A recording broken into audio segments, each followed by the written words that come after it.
We are now going to proceed to the question and answer portion.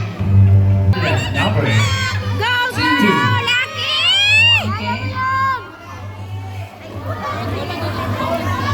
So now pick your number. That will comprise the question that will be given to you. number Number 11. Sino ba? okay, number 11.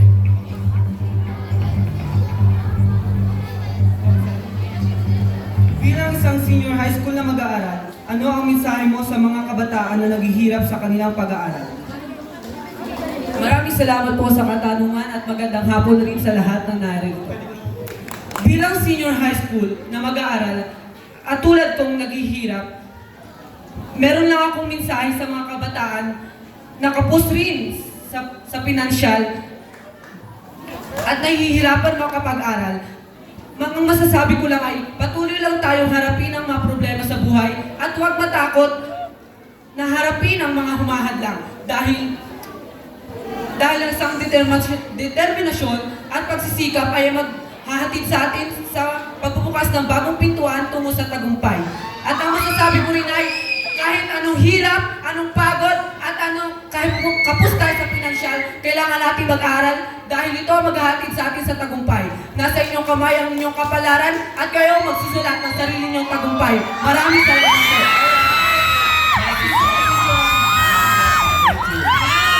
Let's move on to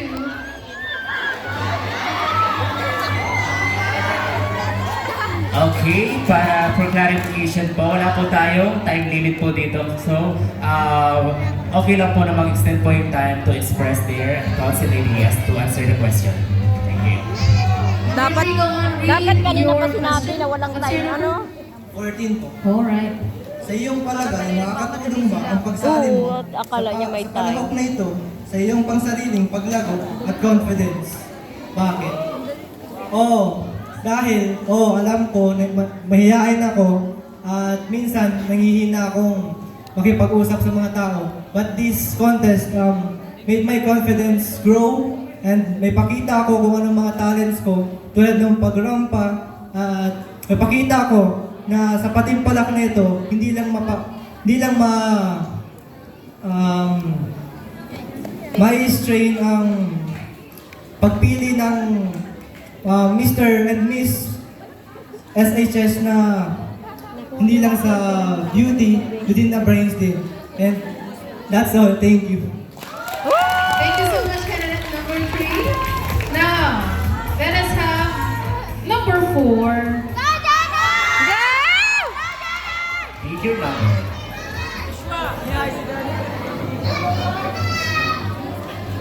Number 16. Ano ang iyong plano upang makapagbigay inspirasyon sa iyong bilang kinatawa ng mag-aaral? Maraming salamat sa isang katanungan na ito.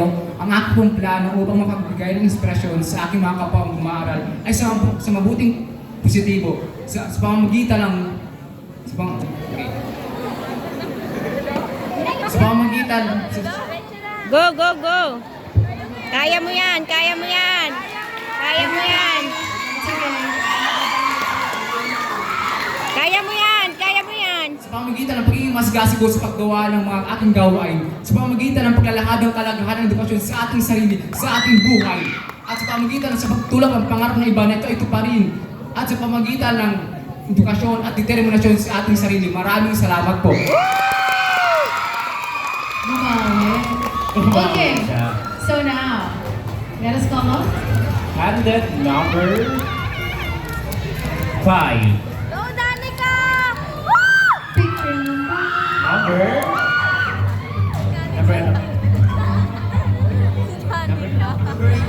Number 8. Ano ang iyong magiging mensahe para sa mga kababaihan, kalalakihan na nangangarap ng isang magandang kinabukasan, lalo't higit sa katulad mong isang senior high school student? Good afternoon everyone, especially to our board of judges. Good afternoon po. Ano ba ang magiging mensahe sa mga katulad kong mag-aaral upang makakuha ng magandang kinabukasan? Ang masasabi ko lamang po ay makinig lamang kayo sa inyong mga magulang upang hindi kayo magsisi sa huli. Dahil ang ating mga magulang ang magiging susi natin sa magandang kinabukasan. Yun lamang po at maraming Alright, thank you so much, candidate number 5. Now, number 6, my visual. Candidate number 6. Please do kindly pick your number. Okay, What number did you pick?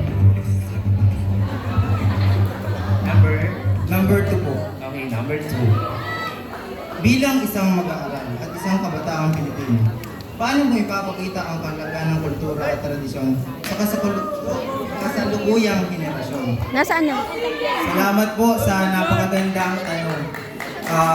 Magandang hapon din po sa mga ating mga hurado at sa mga kapwa ko mag-aral.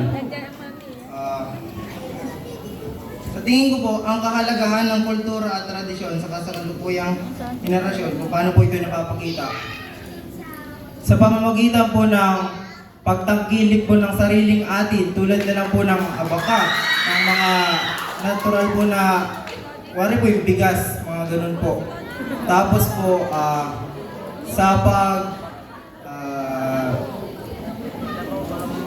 yung pong sa tradisyon po natin paggalang po sa matatanda. Bilang po at maraming salamat. Alright, thank you so much, candidate number 6. And now let's proceed for candidate number 7.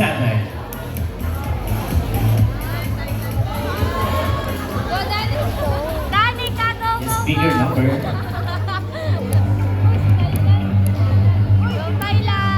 Okay,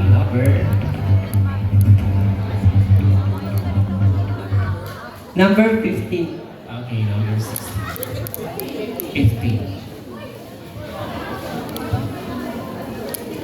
Bakit mo pinili ang pagiging talawak sa Pantipalakay? First of all, good afternoon po sa lahat ng nandito at salamat po sa tanong na ito. So, bakit mo ba pinili ang pagiging talawak sa Pantipalakay? Magpapakatotoo po ako ay sa pilitan lang pala po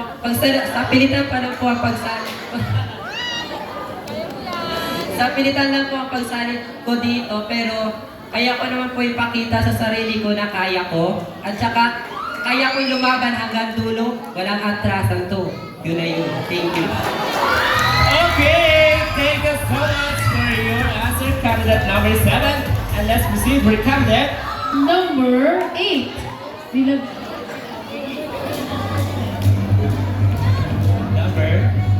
number 5 po.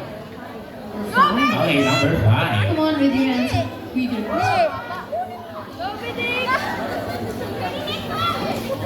Bilang isang senior high school na mag-aaral, paano ka makakapagbigay ng inspirasyon sa mga kabataan upang magtagumpay sa kanilang mga pangarap? So, para sa akin po is, may bibigay ko po na maging isang inspirasyon sa mga kabataan na katulad ko na nangangarap na tuparin ang mga ating hikain na mga pangarap. Matatagumpayan din natin to sa pamamagitan ng mga suporta na gumagabay sa ating tulad ng teachers, kaibigan, at mga magulang. And I thank you. Okay, thank you so much, candidate number 8. And now, let us move on to candidate number 9. Please speak your question.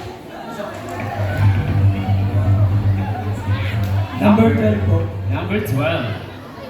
Bilang isang senior high school na mag-aaral, ano ang iyong opinion tungkol sa kahirapan at kawalan ng edukasyon? Magandang hapon po sa inyong lahat. Salamat sa napakagandang katanungan na ito. Para po sa akin, ang aking opinion po tungkol sa kahirapan at kawalan ng edukasyon ay ang katamaran. Dahil sapagkat po, kung tayo po ay masipag at matyagang nag-aaral, wala pong taong naghihirap. Wala pong taong titira sa bangketa sapagkat Kung tayo lamang po ay masipag at may determinasyon na mag-aral, tayo po ay makakapagtakwas at makakapaghan ng buhay ng matiwasay. Yun lamang po. Thank you so much, candidate number 9. And now let's proceed for candidate number 10. The last, but definitely not the least, from our male candidates. Number 19. Okay, number 18. 19. Sa iyong palagay bilang isang senior high school na mag-aaral, ano ang pinakamalaking suliranin ang kinakaharap ng kabataan sa panahon ngayon? Good afternoon everyone. Maraming salamat sa isang napakagandang tanungan. Ang pinakamalaking suliranin na kinakaharap ng kabataan sa panahon ngayon ay Kahirapan. ang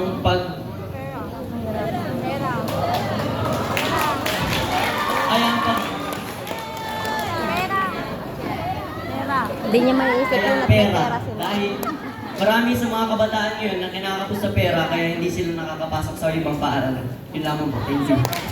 Alright. Thank you so much, guys. And now, you may now temporarily exit Okay. sa ating tanghal. And let's now call on our female candidates. There you have it. Okay.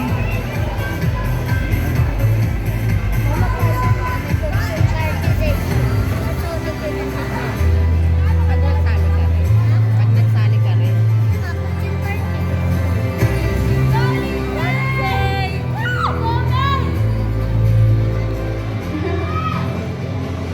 Alright. Our candidate number 1. Speaker number. Go, Lindsay!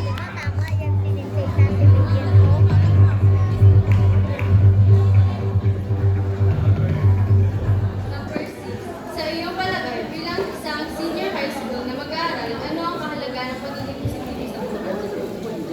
Maraming salamat sa inyong sagot at katanungan. Sa aking palagay po, bilang isang estudyante ng senior high na mag-aaral, magiging maganda po ang Go, go, go, go. bunga ng ating pagiging positibo sa buhay dahil sa lahat po ng ating mga problema ay maaari po tayong maging positibo sa bawat ating tinatahak na journey. Yun lamang po at maraming salamat. Thank you so much, candidate number 1.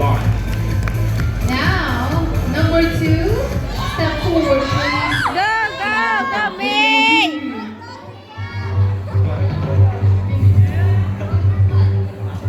Number 1. Kung ikaw ay papalari na maging isang Mr. or Miss Senior High School 2024, paano mo ipropromote ang Diguliwag lalong-lalo na higit sa Senior High School Department? Maraming salamat po sa napakagandang katanungan.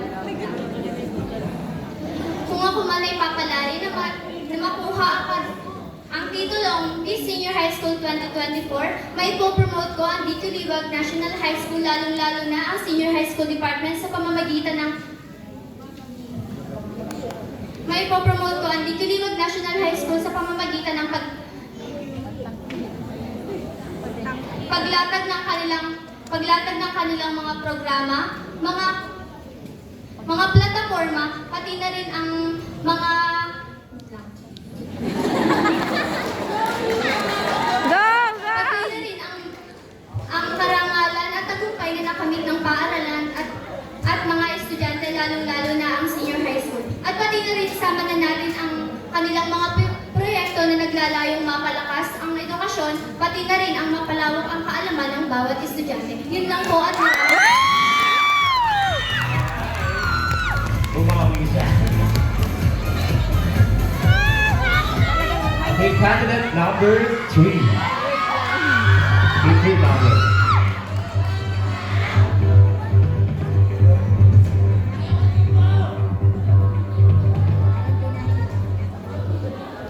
Number 9. Ano ang Ako ang iyong kinabangkay magiging lagi. kontribusyon sa pagtitiyak ng kalusugan at kaligtasan ng mga mag-aaral sa paaralan lalo na't higit sa mga senior high school students? Magandang hapon po. Maraming salamat po sa magandang katanungan. Ang magiging contribution ko po sa pagtiyak ng kalusugan at kaligtasan ng mag-aaral sa paaralan, lalong higit na sa mga senior high school student, ay makikipisa po ako sa pagdagat ng mga proyekto may pangkalusugan na programa.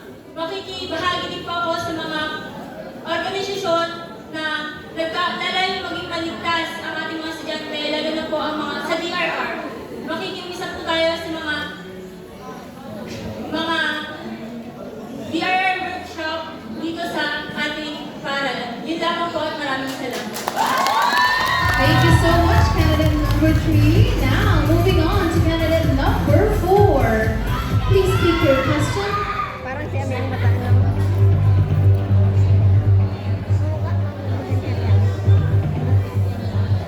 Bilang isang senior high school na number 7, bilang isang senior high na mag-aaral, ano ang magiging papel mo sa pagtugon sa mga suliranin ng iyong paaralan lalo tigit sa problema sa basura?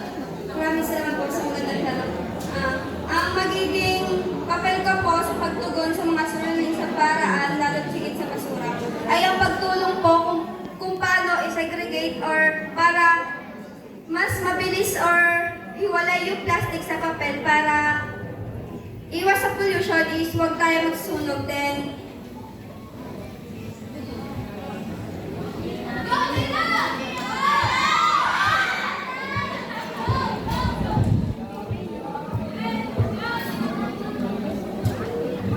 Isa sa malaking problema sa aming paaralan is yung tungkol sa basura. Tutulong ako sa mga yeso upang maging maayos at maging malinis ang ating paaralan. Yun lamang po at maraming salamat. Thank you so much, candidate number 4.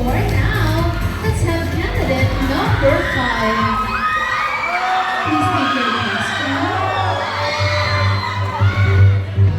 Number 4, sa inyong opinion bilang isang senior high na mag-aaral, ano ang dapat gawin upang mapangalagaan ang kalikasan? So as a former YESO president last year,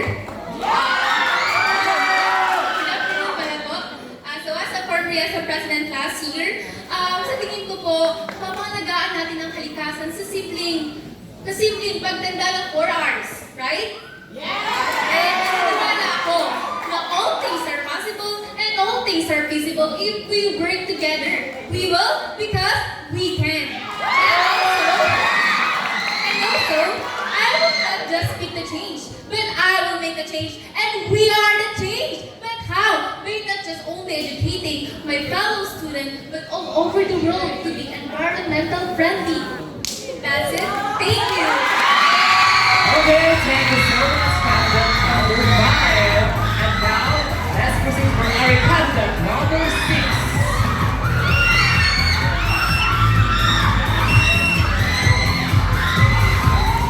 Okay, please pick up your number.